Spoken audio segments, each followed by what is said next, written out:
বিসমিল্লাহির রহমানির রহিম।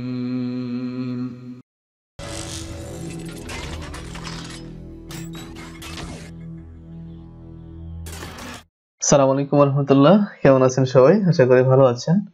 আর ভালো থাকতেই হবে, কারণ গ্রাফিক ডিজাইনাররা যারা গ্রাফিক ডিজাইন শিখে বা যারা গ্রাফিক ডিজাইনার আছে তারা অন্যদের চাইতে মনের দিক থেকে একটু হলেও ভালো থাকে, এটুকু আমি বিশ্বাস করি। যাই হোক, শুরুতেই বলে নিচ্ছি আজকে আমরা কি টুল শিখবো। সেটা হলো এখানে শেপ বিল্ডার টুল রয়েছে আমাদের, সেই টুলসটাই আমরা শিখবো আজকে।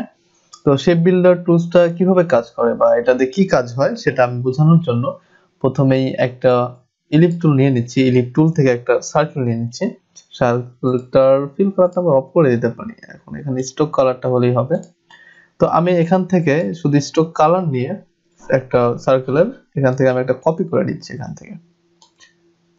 ওকে, তো আমি এটা কপি আরেকটা করব। আচ্ছা, যদি এটা আমরা এইখানে রাখি এবং এটাকে আরেকটা কপি করব আমরা। তো এটা এখানে দিচ্ছি, জন্য করলাম এটা বুঝিয়ে দিচ্ছি আমি একটু পরেই, ক্লিয়ার হয়ে যাবেন এক্ষুনি যে কিসের জন্য এটা আমি করছি। এটাকে সুন্দর করে একটু সাজিয়ে নিচ্ছি। ওকে, এটা এইখানে দিচ্ছি। ওকে, গুড। তো দেখেন, এইটা একটা তিনটা সার্কেল, এটা চারটা সার্কেল এক জায়গায় আমি যোগ করেছি। বাট সার্কেল চারটা হলেও এখানে কিন্তু আপনি শেপের ভিন্নতা দেখতে পাবেন। কেমন? আমি আরেকটা নিয়ে আপনাদের দেখাচ্ছি, আমি চাচ্ছি বিষয়টা ক্লিয়ার করতে। তো এখানে দেখেন একটা সার্কেল, এখানে যদি আমি আরেকটা সার্কেল নেই তাহলে আপনি দেখতে পাবেন যে এখানে দুইটা সার্কেল। বাট আমি আপনাদের যদি বুঝিয়ে দেই তাহলে আপনারা দেখতে পাবেন এখানে তিনটা শেপ। এখানে দুইটা শেপ, বাট আমরা দেখতে পাবেন তিনটা। আমি এটাকে যদি আলাদা একটা শেপ মনে করি, এটাকে যদি আলাদা একটা শেপ মনে করি, তাহলে দুইটা শেপ। বাট আমি যদি সবগুলোকে সিলেক্ট করে এই সবগুলো দেখি তাহলে দেখবো এইটুকু একটা জায়গা, এইটুকু একটা জায়গা, এইটুকু একটা জায়গা। বাট এখন ভিন্ন ভাবে আছে। আমরা এর আগে যারা পাথ ফাইন্ডারে ক্লাস করেছেন, পাথ ফাইন্ডার টুলের এর আগের ভিডিওতে আছে, তারা ভালো বুঝতে পারবেন। তো যারা দেখেননি তারা দেখে নেবেন ওটা। তো এইটা কি করা যায়, এটা শেপ বিল্ডার দিয়ে কি করব আমরা। তো দেখেন, শেপ বিল্ডার টুলস তে ক্লিক করলে এখানে দেখেন প্লাস হয়ে যাচ্ছে, প্লাস চিহ্ন দেখাচ্ছে। তো প্লাসটা কি করে, এই যে শেপ গুলো আছে সবগুলো ধরে আমি সবগুলোকে যদি এইভাবে সবগুলোকে টাচ করে টান দেই তাহলে দেখেন এই সবগুলো কিন্তু এক হয়ে যাচ্ছে।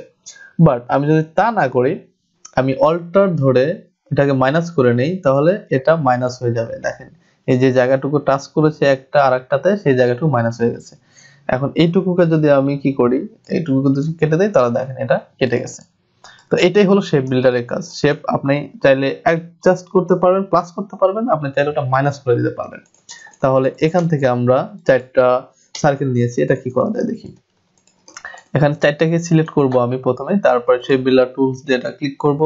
দেন এটা আমি অল্টার ধরে এখানে যদি টাচ করি এটা, তাহলে এই পর্যন্ত কেটে গেছে। কারণ কি, এইটা এখানে সেট করেছে। আর একটা শেপ তখনই কাটে, কোন পর্যন্ত কাটে, যখন আরেকটা শেপ পর্যন্ত সে টাচ করে সে পর্যন্ত কেটে যায়। তাহলে এ পর্যন্ত টাচ করেছে, এজন্য এই পর্যন্ত সে কেটে গেছে, বাকি অংশটুকু কেটে গেছে।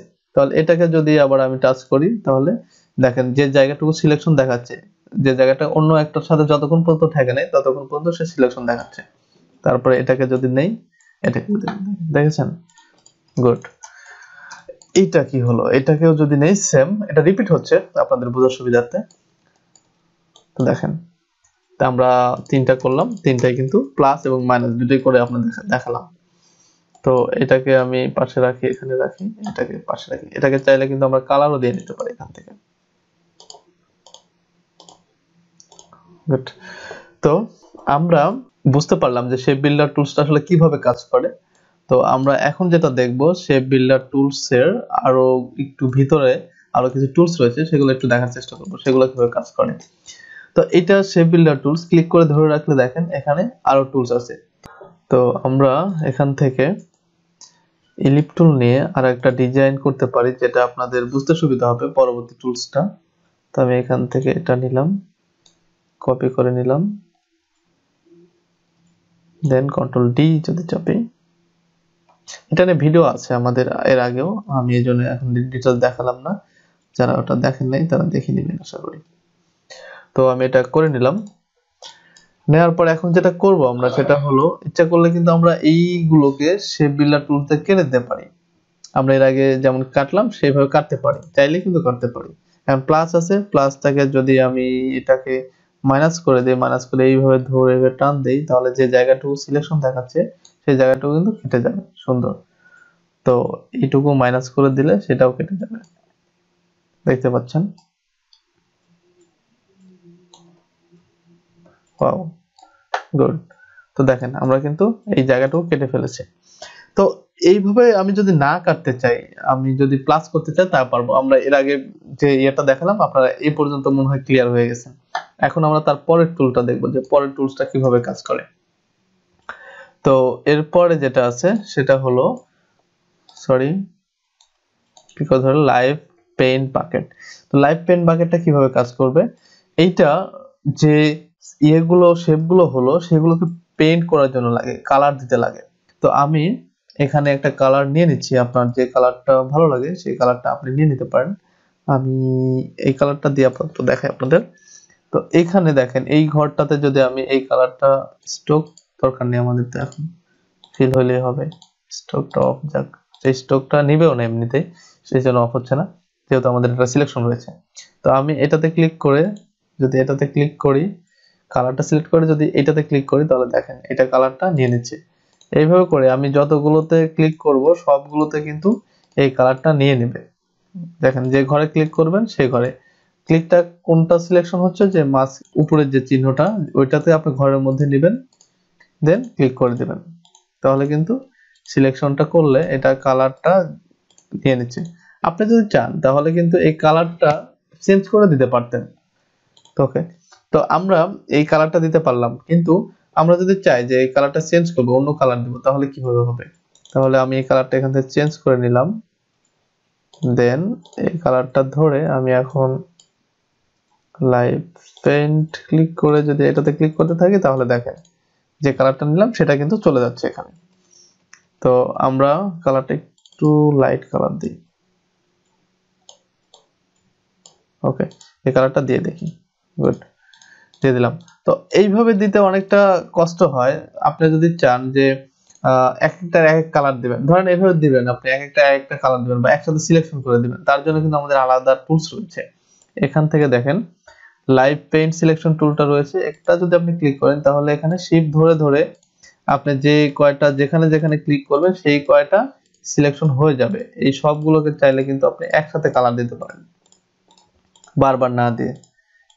আমি যে কটা করলাম, সিলেকশন করলাম শিফট ধরে, সেই কটাকে এখন চাচ্ছি এই কালারটা দিতে। তো আমি আই ড্রপার দিয়ে কালারটা দিয়ে দিলে দেখেন এই কালারটা হয়ে গেছে। ওকে, তো এইভাবে করে আমরা কিন্তু কালার গুলো বিভিন্ন কালার দিতে পারি এর ভিতরে। আপনি এখন সবগুলোতে যদি কালার দেন তাহলে এটা আরো সুন্দর হবে। আমি আসলে সবগুলো তো দিয়ে একই কাজ করে ভিডিওটা লং করতে চাচ্ছি না। আপনারা যখন কাজটা করবেন, এটা প্র্যাকটিস করবেন, সবগুলোকে কালার ফিল করবেন, এক একটা এক কালার দিলে এটা কিন্তু খুব সুন্দর দেখাবে। এটাকে যখন সব কালার দেওয়া হয়ে যাবে তখন কিন্তু আরো সুন্দর লাগবে। এটা আপনার বাসায় কিন্তু অবশ্যই ট্রাই করবেন। তো আমরা দেখলাম যে কিভাবে একটা শেপকে কাটা যায়, আবার এই শেপটাকে আবার কালার ফিল করা যায় এবং সিলেকশন করা যায়। মূলত এই টুলসে এই তিনটাই অপশন ছিল। বাট আরেকটা জিনিস আমি এখানে অ্যাড করতে চাচ্ছি। আপনারা যদি চান যে শুধু শেপ, আপনারা এটা করলে শুধু বুঝবেন যে শুধু শেপটা করা যায় বা অ্যাড করা যায়, মাইনাস করা যায়, কিন্তু এটা কিন্তু আপনি ফন্টের মধ্যে ব্যবহার করতে পারবেন।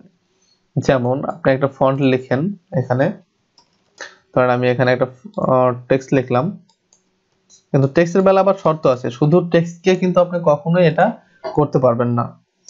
এটা করতে হলে কিন্তু আপনাকে টেক্সটটাকে ভাঙতে হবে। ধরেন আমি এই ফন্টটা নিলাম, নেবার পরে এখান থেকে টাইপটা চেঞ্জ করে নিচ্ছি। ফন্ট নিয়ে আমাদের ভিডিও আছে, যারা দেখেন নাই তারা দেখে নেবেন, তাছাড়া কিন্তু এগুলো কিচ্ছু বুঝবেন না। আমি এই জন্য আগেই বলেছি আপনাদের পার্ট বাই পার্ট ভিডিও বানানো হচ্ছে, একদম রেগুলার দেখতে, একটা স্কিপ করা যাবে না। তো আপনারা আমি যে টেক্সটটা লিখলাম সেটাকে যদি আমি শেপ বিল্ডার দিয়ে কাজ করতে চাই, তাহলে কিন্তু এই টেক্সট আমাদের রাখতে পারবো না আমরা, এটা কিন্তু আমাদের ভাঙতে হবে, এক্সপান্ড, যেটা আপনারা এর আগেও দেখেছেন।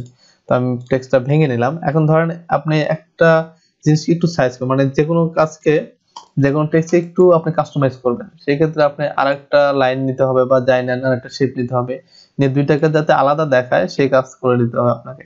তো আমি এই এর এই এই জায়গাটুকুকে সিলেক্ট করলাম, দেন সবগুলোকে সিলেক্ট করে আমি শেপ বিল্ডার টুলস দিয়ে যদি এটাকে মাইনাস করে দেই, সরি শেপ বিল্ডার টুলস ধরতে হবে, এটাকে ধরে যদি মাইনাস করে দেই এখানে, তো দেখেন এটা কিন্তু হয়ে গেছে, শেপ এরিয়াটা চেঞ্জ হয়ে গেছে। আবার যদি আপনি কি করতে চান, এভাবে আপনি যা খুশি এখানে করতে পারবেন আপনার ইচ্ছা মতো, এটা কিন্তু আপনি পারেন। এখানে যদি জি এর এটাকে আপনি এভাবে কস করে দিতে চান, এতে কি হয় আপনার ডিজাইনটা একটু চেঞ্জ হয়ে যায়, অন্যদের ডিজাইনের চাইতে ডিফারেন্ট হয়ে যায়, এতে করে আপনার ডিজাইন কোয়ালিটি বেড়ে যায়। আমরা যখন ডিজাইনে যাব তখন এই বিষয়গুলো নিয়ে আরো বেশি আপনারা বুঝতে পারবেন যে কিভাবে এটা কাজ করে। তো এটাকে মাইনাস করে দিচ্ছি আমি। ওকে, তো এইভাবে কিন্তু আমরা একটা ডিজাইনের ভিন্নতা আনতে পারি। তো বুঝতে পারছেন যে একটা শেপ বিল্ডার টুলস কতটা গুরুত্বপূর্ণ। শুধু এটা না, আরো অনেক কাজ করা যাবে, আমি আস্তে আস্তে ডিজাইন নিয়ে যখন যাব তখন এগুলো নিয়ে দেখাবো। আপাতত আপনারা এই ডিজাইন যাওয়ার আগে আপাতত আপনারা এই জিনিসগুলোকে একটু আয়ত্ত করে নেন, আমরা পরবর্তী ডিজাইনে চলে যাব। তো আমরা চাইলে কিন্তু এটার মধ্যে কালার দিতে পারি, যেহেতু এই কালারটা আমরা শিখে ফেলেছিলাম। এটার মধ্যে এই কালার, সরি কালার নাই, তাই হয় নাই, আপনি একটার মধ্যে একটা কালার দিয়ে নিতে পারেন। এখানে এটাতে এটা দিলেন, চেঞ্জ করে আপনি আরেকটাতে আরেকটা কালার, সরি সেম সেম হয়ে গেছে প্রায়,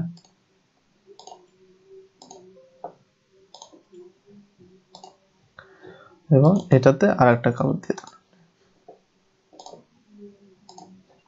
ওকে, তো এইভাবে করে আমরা কাজগুলো করব। আর সবার জন্য যে কাজগুলো দেওয়া থাকবে সেটা হলো আপনার যে ডিজাইনটা দেখলেন এবং আপনি চাইবেন আরো ভিন্ন ভিন্ন কিছু করার জন্য, তখন এইটা সেই বিলটা ব্যবহার করবেন এবং এই কাজটা করবেন।